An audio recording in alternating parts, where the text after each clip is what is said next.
नमस्कार. स्वागत आहे तुमचं आपल्या यूट्यूब चॅनल सोनाली रेसिपीजमध्ये. तर आजची खास रेसिपी आज आपण बनवणार आहे चिकन 65. खूपच सोपी, खूपच टेस्टी. वरून अगदी कुरकुरीत आणि आतून एकदम सॉफ्ट आणि ज्युसी ही रेसिपी आहे. पहिल्याच प्रयत्नात ही रेसिपी एकदम परफेक्ट तयार होणार आहे. चला तर मग या रेसिपीसाठी लागणारे संपूर्ण साहित्य व कृती पाहून घेऊ. सॉफ्ट आणि ज्युसी चिकन 65 बनवण्यासाठी सर्वप्रथम त्याचा मसाला तयार करून घेऊ. तर त्यासाठी मी एका मिक्सरच्या भांड्यामध्ये 4 ते 5 हिरवी मिरची घेतली आहे. 5 ते 6 लसणाच्या पाकळ्या घ्यायच्या आहे. आल्याचा एक तुकडा घेऊन याची पेस्ट तयार करून घ्यायची आहे. त्यानंतर इथे मी 200 ग्राम बोनलेस चिकन घेतलं आहे. सर्वप्रथम चिकन स्वच्छ धुवून अशा पद्धतीने बारीक कट करून घ्यायचं.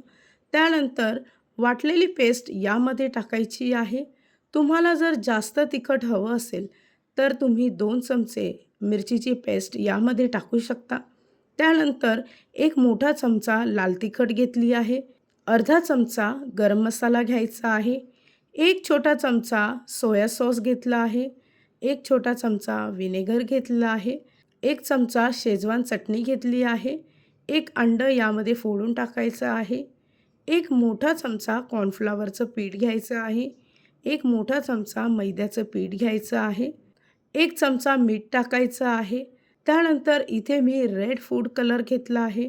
फूड कलर टाकणं पूर्णपणे ऑप्शनल आहे. त्यानंतर सर्व मिश्रण चांगलं मिक्स करून घ्यायचं.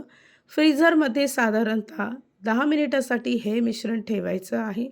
10 मिनिटानंतर इथे मी एका पॅनमध्ये तेल तापवून घेतलं आहे. तेल तापलं की त्यामध्ये चमच्याच्या सहाय्याने किंवा हाताने एक एक पीस कोट करून यामध्ये टाकायचं आहे. 3 ते 4 मिनिटांमध्येच अगदी कुरकुरीत असे चिकन 65 फ्राय करून घ्यायचे आहे. या रेसिपीसाठी लागणारे संपूर्ण साहित्य व कृती मी तुम्हाला डिस्क्रिप्शन बॉक्समध्ये दिले आहेत, तर तुम्ही तिथे जाऊन चेक करू शकता. तयार झाली आहे आजची खास रेसिपी.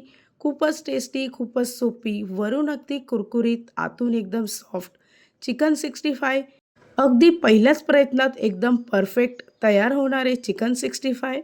ही रेसिपी तर तुम्ही नक्की ट्राय करून बघा, तुम्हाला खूपच आवडेल.